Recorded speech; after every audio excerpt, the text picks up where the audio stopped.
안녕하십니까. 2025년 상반기 생명보험 모집인 등록자격시험 대비 출제 문제의 함정을 찾아라 제4장 제3보험 91번부터 120번까지 여러분들과 함께 풀어보도록 하겠습니다.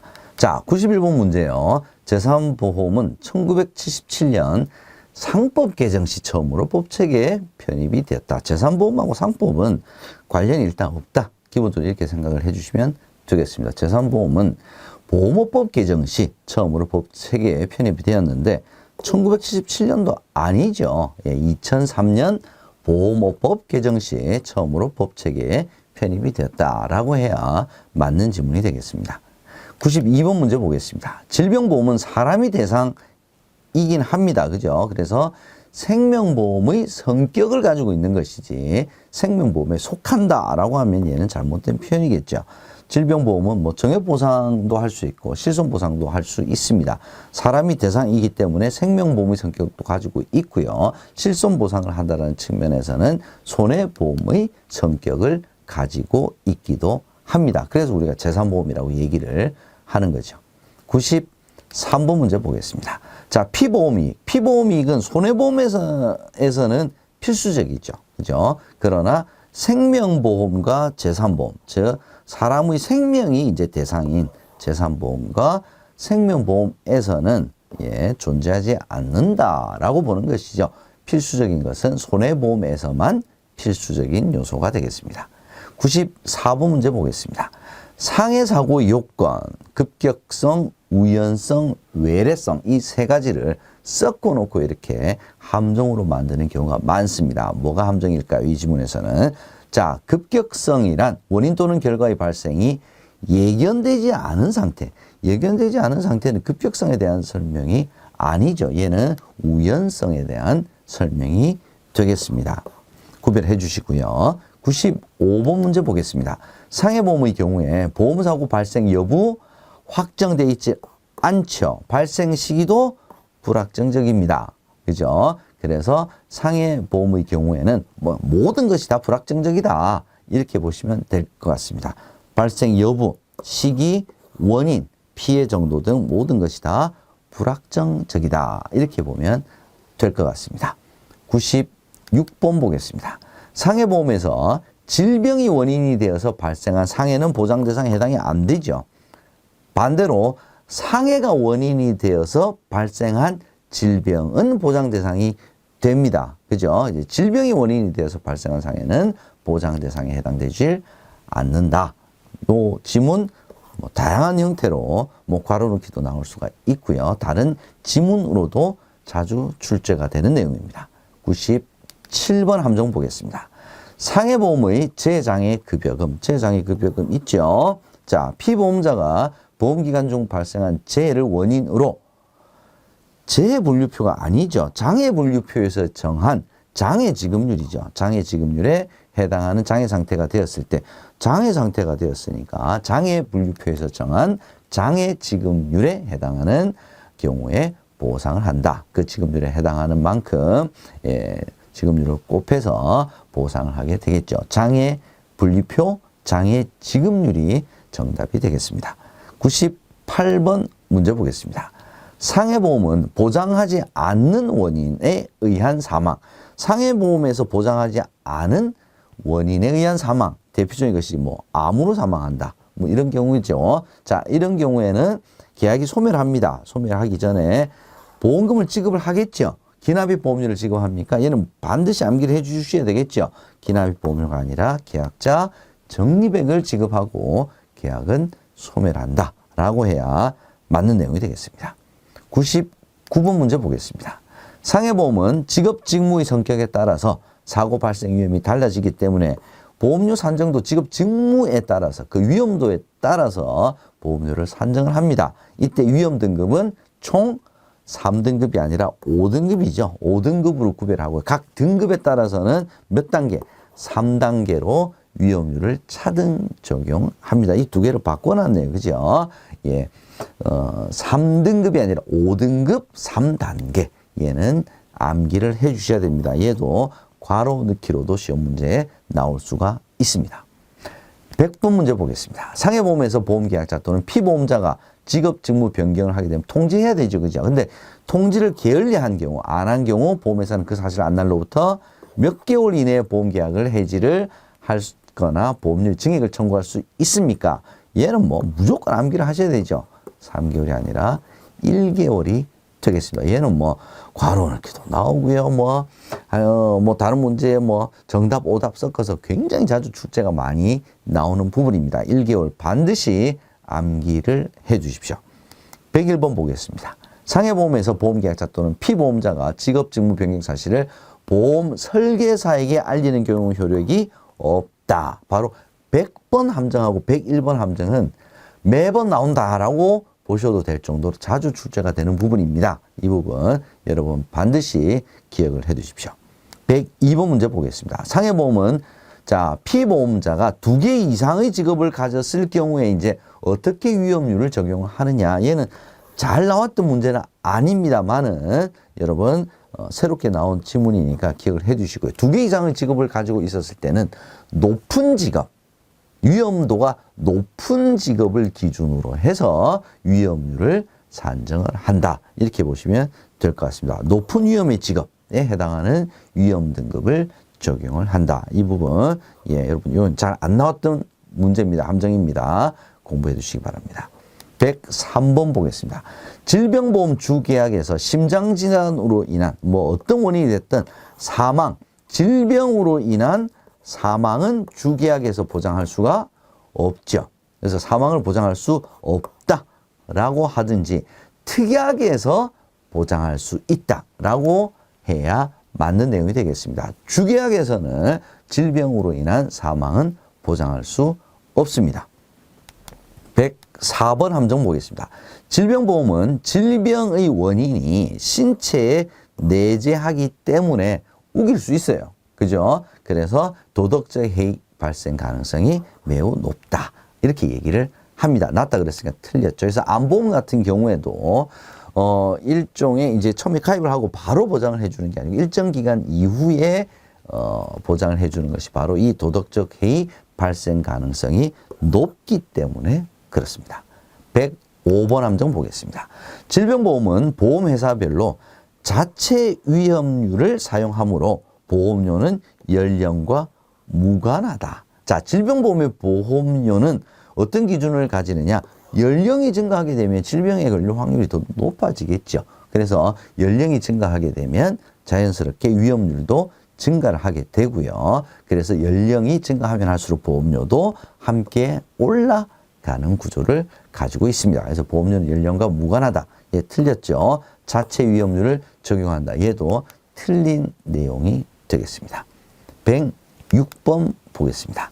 질병보험, 상해보험 모두 만기 환급형으로 판매합니다. 하지 않는다 그랬으니까 틀렸죠. 우리나라 사람들은 만기 환급형 무진장 좋아하죠. 그래서 상해보험도 질병보험도 만기 환급형으로 다 판매가 되고 있습니다. 자, 이 부분 최근에 요 만기 환급형과 관련돼서 지문이 자주 보입니다. 여러분 참고하시고요. 107번 문제 보겠습니다. 자, 암보험에서 3대 주요 암, 뭐 간암, 위암, 뭐 이런 거 있죠. 고액암, 소액암 이렇게 구별하는 것은 제도적으로 뭐 법률적으로 딱 정해진 기준이 아니죠. 이거 누가 정한 기준입니까?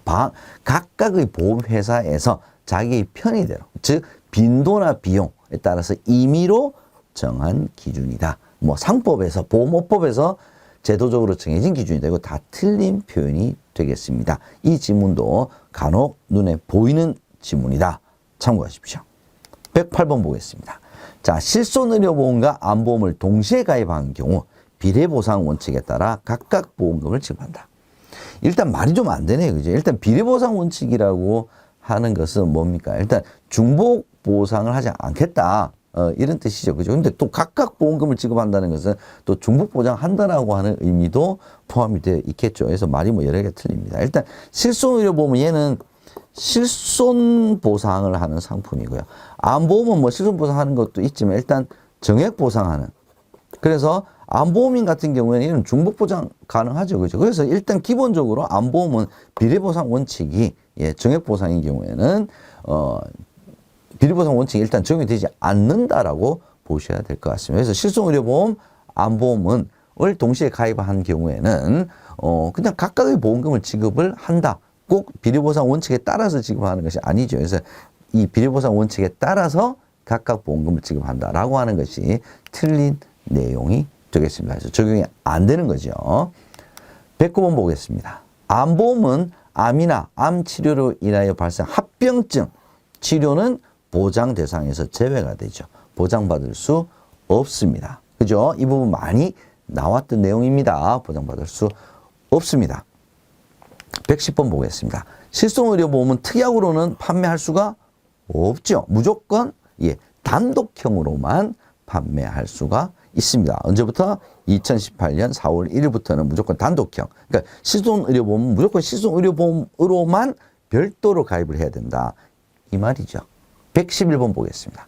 실손보상급부가 있는 경우에 보험료에 비례하여, 자, 실손보상급부가 있는 경우에 뭐에 비례해서 보험금액을 지급하는 것은 맞아요. 근데 보험료에 비례를 하는 것이 아니죠. 뭡니까? 그러니까 여러 개를 가입을 했을 경우에 뭐에 비례해서 보험금을 지급을 합니까? 만약에 두 개를 가입을 했으면 A 보험, B 보험 각각에서는 어떤 기준에 의해서 보험금을 지급을 하느냐? 보험료에 비례하는 것이 아니라 보상 책임액에 비례를 해서, 그게 바로 상법의 실손보상 원칙이죠. 보상 책임액, 이 용어는 여러분 암기해 주셔야 되겠습니다. 외우셔야 됩니다. 자, 112번 보겠습니다. 도수치료. 도수치료는 제3세대 실손의료보험에서도 가입을 할 수는 있었습니다. 그죠? 예. 제4세대 실손의료보험에서는 3대 비급여에 해당이 됩니다. 근데 도수치료는 제4세대 실손의료보험에서 2021년 7월부터 특약으로 가입할 수 있게 되었다.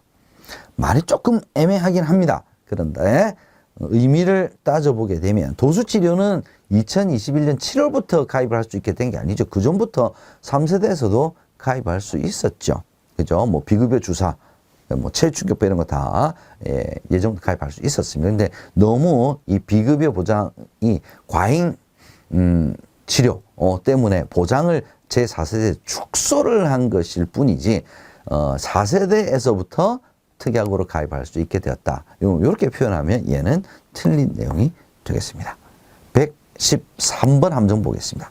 직전 1년간 비급여 보험금 수령액이 일정 금액 이상이 되게 되면 할증하죠. 할증. 그죠? 300만 원 이상일 경우에는 300%죠. 그죠? 100만 원 이하일 경우에는 그냥 유지가 되는 거고. 그래서 100, 200, 300. 300이 최대 할증률입니다. 이 할증률 여러분께서 기억을 해 두시고요. 300만 원 이상일 경우에는 300% 보시면 되겠습니다.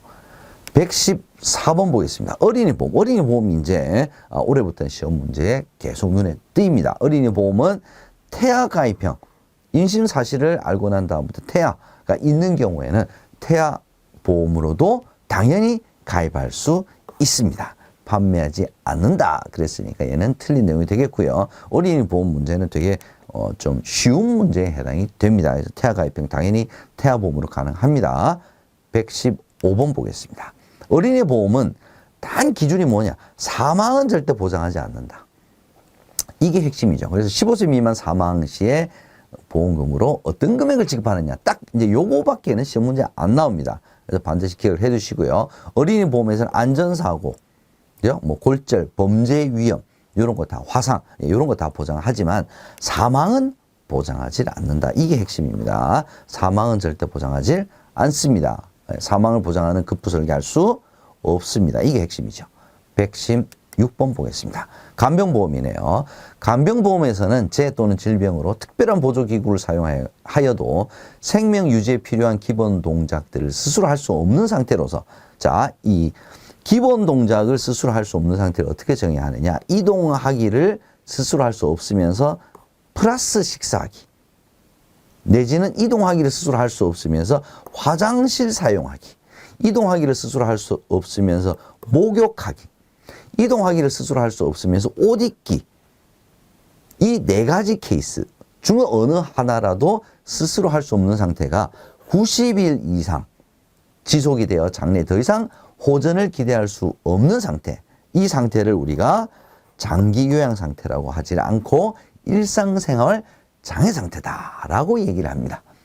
예전에는 함정이 어디서 나왔느냐면 식사하기, 화장실 사용하기, 목욕하기, 옷 입기 이 네 가지 중에 하나를 뭐 말하기, 대화하기 뭐 이런 것들로 바꿔놨습니다. 아니면 90일을 뭐 180일로 바꿔놓는다든지. 예? 근데 이번 함정에서는 일상생활 장애 상태를 장기 요양 상태 요걸 바꿔놨네요. 예? 그래서 함정이 세 군데에서 나올 수 있다라는 점 여러분 알아두시면 좋겠습니다. 117번 문제 보겠습니다. 보험업법에 따라 노인장기요양보험제도가 시행되었다. 노인장기요양보험제도는 장기간병제도.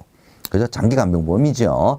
자, 요것도 이제 뭐 다른 여러 가지 형태로 이 지문은 많이 나옵니다. 노인장기요양보험제도는 보험업법과는 전혀 관련이 없죠. 어떤 법입니까? 노인장기요양보험법에 따라 노인장기요양보험제도가 시행되었다라고 해야 맞는 내용이 되겠습니다. 자, 요 내용은 잊어버릴만 하면 한 번씩 나오는 정도 출제가 됩니다.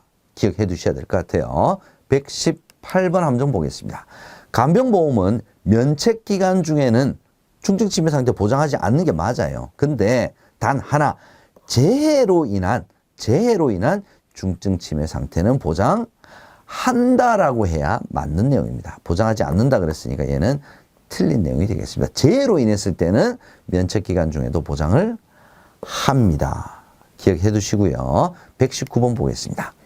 간병보험의 또 면책사항이 좀 눈에 보이네요. 우울증, 정신질환, 알코올로 인한 정신질환, 인지기능 장애는 면책사항입니다. 즉 보장하지 않는다.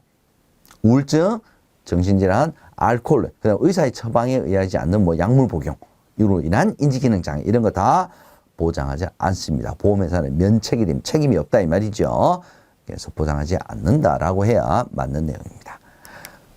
벌써 120번 문제, 이제 마지막 문제네요. 위험률 변동제도. 위험률 변동제도는 민영 장기간병보험에 적용이 되는 제도입니다. 우리나라 같은 경우에는 간병과 관련돼서는 축적된 데이터가 많이 없기 때문에 자, 실제 위험 발생률이 보험 가입 당시 예측한 위험률과 상이한 경우 보험기간 중도에 위험률을 변경을 해서 보험료를 조정을 하겠다는 거죠. 단 보험회사가 마음대로 할 수는 없어요.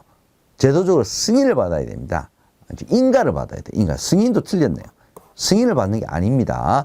보험회사가 금융감독원이 아니라 금융위원회의 인가를 얻어서 위험률을 조정하는 제도다. 여기서 함정이 두 개입니다. 승인도 아니에요. 감독원도 아니에요. 금융위원회 인가를 받아서 위험률을, 즉 보험료를 처음에 뭘 3만 원 받기로 했다가 보험회사가 마음대로 위험률 바뀌었다고 뭐 5만 원, 7만 원, 10만 원 막 올리면 안 되겠죠. 그래서 감독원에서 딱 인가를 해줘야, 금융위원회에서 인가를 해줘야 조정을 할 수가 있습니다. 자, 위험률 변동제도, 금융위원회 인가, 이 부분도 굉장히 시험 문제 자주 출제되는 부분이니까 여러분 유의해서 꼭 기억을 해 두시기 바랍니다. 자, 이렇게 해서 우리 네 챕터, 4시간에 걸쳐서 여러분과 함께 2025년도 모집인 등록시험 상반기 신규 문제를 중심으로 한 함정들 총 결산을 해봤습니다. 제가 서두에도 말씀드렸다시피 이 함정은 실은 어떻게 보면 시험 문제 나올 수 있을 만한 부분들을 핵심만 딱 끄집어내서 우리가 120개 딱 살펴봤단 말이죠. 그래서 한 편당 지금 20분이 채 안 되는 시간입니다. 20분 안에 한 장을 우리가 마스터할 수 있는 내용이기 때문에 여러분들 마지막 시험 치시기 전에 한번 쭉 리뷰를 해서 잘 기억을 다시 한번 상기를 시킨 다음에 시험을 보시면 좋은 결과가 하반기에 있을 거라고 말씀드리고 싶습니다. 여러분 고생 많이 하셨고 좋은 결과 있으시기를 바라면서 강의 마치도록 하겠습니다. 여러분 고맙습니다.